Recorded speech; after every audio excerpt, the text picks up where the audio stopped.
7월 9일 오늘 만날 성경 말씀은 시편 9편 1에서 4절 말씀입니다. 주님, 나의 마음을 다 바쳐서 감사를 드립니다. 주님의 놀라운 행적을 쉼 없이 전파하겠습니다. 가장 높으신 주님, 내가 주님 때문에 기뻐하고 즐거워하며 주님의 이름을 노래합니다. 주님 앞에서 내 원수들은 뒤돌아서 도망쳤고 비틀비틀 넘어져서 죽었습니다. 주님은 공정하신 재판장이시기에 보좌에 앉으셔서 공정하고 정직한 판결을 나에게 내려주셨습니다. 아멘. 오늘 만나로 만나주시는 하나님을 기대합니다. 시편을 읽다 보면 다양한 장르를 만나게 됩니다. 하나님을 높이는 찬양시가 있고 삶의 지혜를 가르치는 지혜시가 있으며 고난 속에서 하나님께 부르짖는 탄식시도 있습니다. 오늘 본문인 시편 9편은 일반적으로 감사시로 분류됩니다. 그런데 시편을 끝까지 읽어보면 감사만 있지 않습니다. 나를 미워하는 자들에게서 받는 고통을 살펴주십시오. 주님 일어나십시오 라고 부르짖는 탄식의 기도도 함께 등장합니다. 이것은 믿음의 사람은 현실을 부정하는 사람이 아니라 아직 해결되지 않은 현실 속에서도 하나님께 감사하며 동시에 하나님께 도움을 구하는 사람임을 보여줍니다. 또 한 가지 흥미로운 점이 있습니다. 많은 학자들은 시편 9편과 10편이 원래 하나의 시였을 것으로 이해합니다. 그 이유는 두 시편이 히브리어 알파벳 순서를 따라 이어지는 알파벳 시의 구조를 가지고 있기 때문입니다. 비록 히브리어 본문에서는 일부 알파벳이 빠져 있지만 9편과 10편을 함께 읽으면 감사와 탄식이 하나의 시 안에서 이어지고 있음을 발견하게 됩니다. 마치 히브리어 알파벳이 처음부터 끝까지 이어지듯 우리의 삶도 기쁨과 감사의 시간만 있는 것이 아니라 눈물과 탄식의 시간이 있다는 것을 알게 하고요. 그것 모두 하나님께 올려드릴 수 있다는 사실을 보여줍니다. 그런 의미에서 시편 9편은 문제가 다 끝났으니 감사라는 노래가 아닙니다.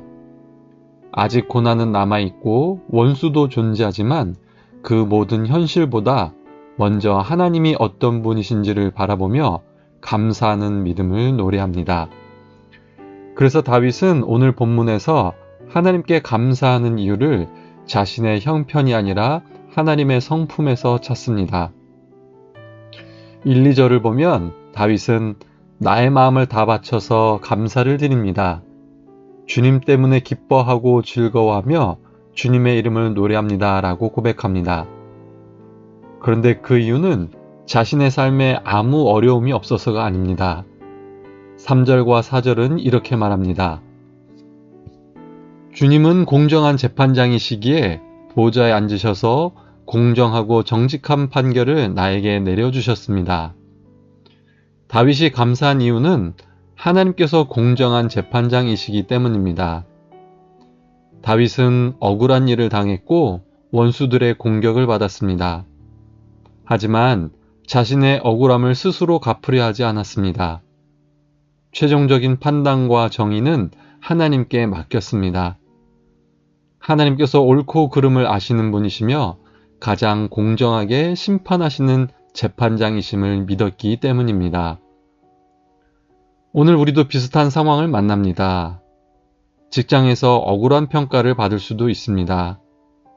가정에서 내 마음을 아무도 알아주지 않는 것처럼 느껴질 수도 있습니다. 교회에서 섬김과 수고 가운데 오히려 오해를 받을 수도 있습니다. 그때 우리는 쉽게 내 힘으로 억울함을 풀려 하고 사람들의 인정으로 내 가치를 증명하려 하며 마음속에 분노와 원망을 키우기 쉽습니다. 그러나 오늘 말씀은 먼저 하나님의 보좌를 바라보라고 초대합니다. 하나님은 지금도 의로운 재판장이십니다. 세상의 평가가 마지막 판결이 아니고 사람들의 말이 내 인생을 결정하지 않습니다.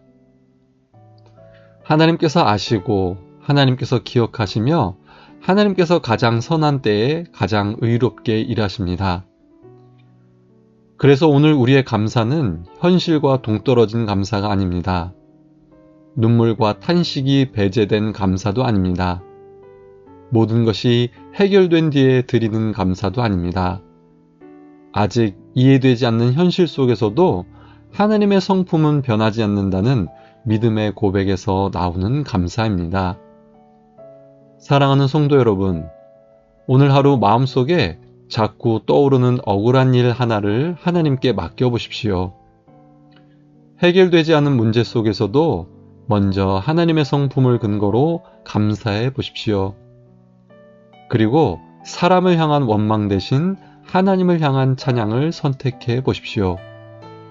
공의로우신 하나님께서 지금도 우리의 삶을 다스리고 계십니다. 그 믿음으로 오늘도 범사에 감사하며 살아가는 노프트 사람들 되시기를 주님의 이름으로 축복합니다. 기도하겠습니다. 하나님 아버지, 우리의 감사가 환경의 변화가 아니라 공의로우시고 신실하신 하나님의 성품 위에 세워지게 하시고 전심으로 주님을 찬양하는 믿음을 허락하여 주옵소서. 억울함과 두려움, 해결되지 않은 문제 앞에서도 사람을 의지하거나 원망하기보다 의로운 재판장이신 주님께 우리의 삶을 맡기며 끝까지 신뢰하게 하옵소서. 오늘도 감사와 기쁨과 소망으로 살아가며 하나님의 공의를 드러내는 삶을 살게 하옵소서. 예수님의 이름으로 기도합니다. 아멘. 두 가지 기도 제목으로 기도하겠습니다. 공의로우신 하나님을 끝까지 신뢰하며 해결되지 않은 현실 속에서도 감사와 찬양을 잃지 않는 믿음의 삶을 살아가게 하옵소서. 사회 선교와 환경 선교를 위해서 기도합니다. 이 땅의 불의와 차별, 가난과 환경 파괴의 현실 속에서도 하나님의 공의와 긍휼이 이루어지게 하시고 이 땅의 그리스도인과 교회가 정의와 생명을 실천하는 복음의 삶을 살며 증인되게 하옵소서. 이 기도 제목으로 기도하신 후에 개인 기도하겠습니다.